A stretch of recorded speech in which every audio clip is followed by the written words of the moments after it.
Little Bobby Brimless loved to paint. Unfortunately, he loved to paint on walls.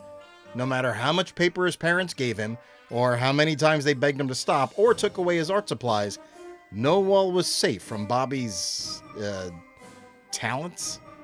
He painted on every wall he could find. At home, at school, the airport, everywhere.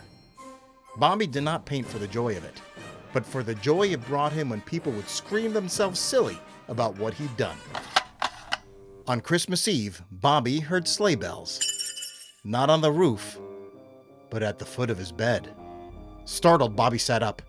Before him stood a creature wearing a red coat like Santa, but it had dark fur, pointy ears, and horns. "Who are you?" Bobby asked. "I am Krampus," the creature said. "and I ride with Santa each Christmas to punish the children who have been naughty all year." "You're here to punish me?" Bobby gulped. "I'm here to give you a choice, Bobby Brimless. In my right hand is a magic paintbrush. It never runs out of paint and can change to any color you can imagine." Bobby's mischievous grin grew wide enough to touch his ears. He could cause much havoc with that paintbrush. "In my left is the sack into which I stuffed the naughtiest children." Bobby's grin vanished. There was an ominous red glow inside the sack, as if it were on fire. He smelled sulfur. "What's inside it?" Bobby asked. "It ain't Disneyland, kid." A scream tore from the bag. Bobby jumped. "Here are your choices," Krampus continued. "You can either paint the house properly, erasing your vandalism, or you can get in the sack." Bobby painted one wall after another, the paint changing to match their original colors. "I'm just one kid, Krampus," Bobby said. "How am I supposed to paint the whole house by myself and be done by morning?" "It's Christmas Eve," Krampus said. "Time runs differently on Christmas Eve." Hours later, Bobby finished painting the last wall. "Here's your stupid paintbrush." Bobby yelled. "I'm done." "Not yet, kid. Krampus said. There's still the outside to paint." Bobby shouted to wake his parents, but no one stirred. "The outside? I'd need a ladder for that. I could get hurt." "Not while I'm around, kid. Now, are you painting, or are you going in the sack?" "You've gone too far with this punishment, Krampus," Bobby said, spreading a fresh coat of paint on the siding.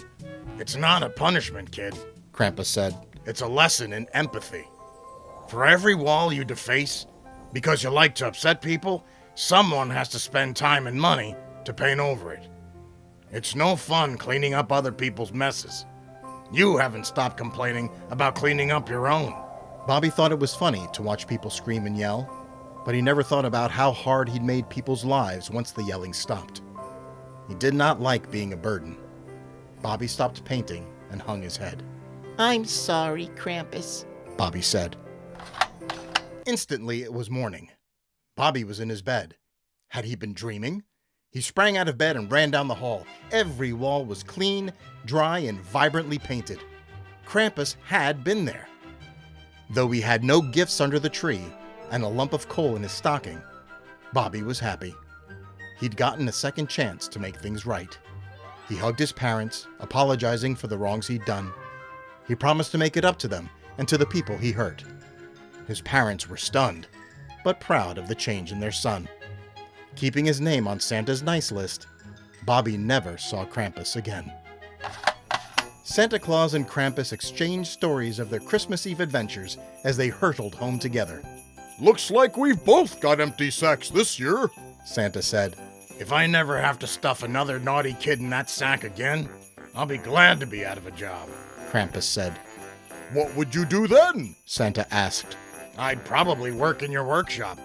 I've got a heck of a paintbrush for painting toys."